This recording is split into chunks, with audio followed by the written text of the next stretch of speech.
Well, welcome back. If you're looking for something to get in from the rain or the cold weather we're expecting, why not check out a movie that keeps the storms on the screen? Perfect movie weather. But before you flood the theaters, here's movie reviewer Matt Perrone to tell us if this movie is wailing in the wind or actually worth the waves. Welcome to another Monday. We're less than a week away from The Force Awakens. And based on the box office numbers, it looks like everyone is saving up to go see that. I'm just excited as anyone else about traveling to a galaxy far, far away, but there were new releases this past weekend and I still had a job to do.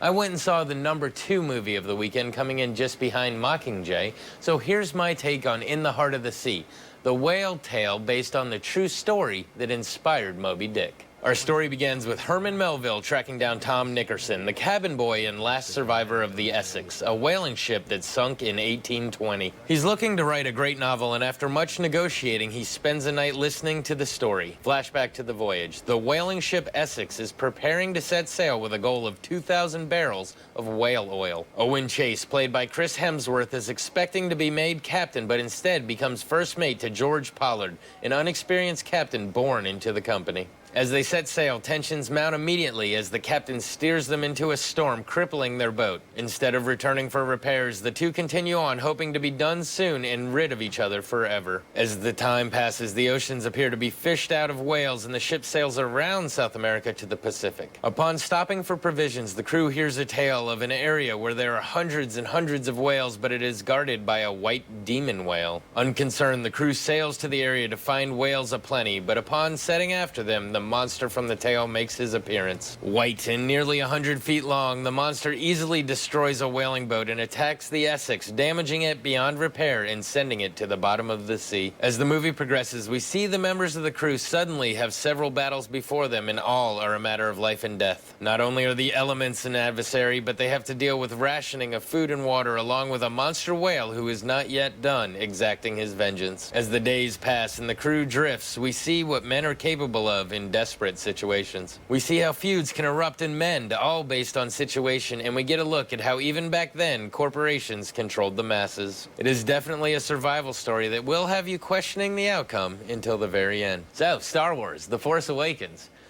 I know, still a few more days, and I should probably give you some thoughts on this one.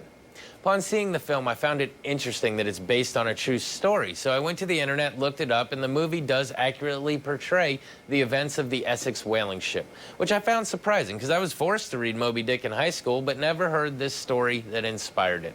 It is definitely an interesting film. There are some great shots that flow together very well and show you what life on a whaling ship was actually like. It's always fun to see Chris Hemsworth playing someone other than Thor, and he does a pretty good job at it. The way that the movie goes back and forth between the telling of the story to Herman Melville and the actual story itself provides perfect time breaks from the action of the film and allows us to see how these incidents affected those who were involved. What did surprise me was that the movie centers around the aftermath of the whale attack. The actual encounter with the whale doesn't take up much screen time at all. It's worth seeing in the theater for the visual effects, but it's not necessarily a must-see movie. Well, this has been your Monday Movie Musing. Back to you.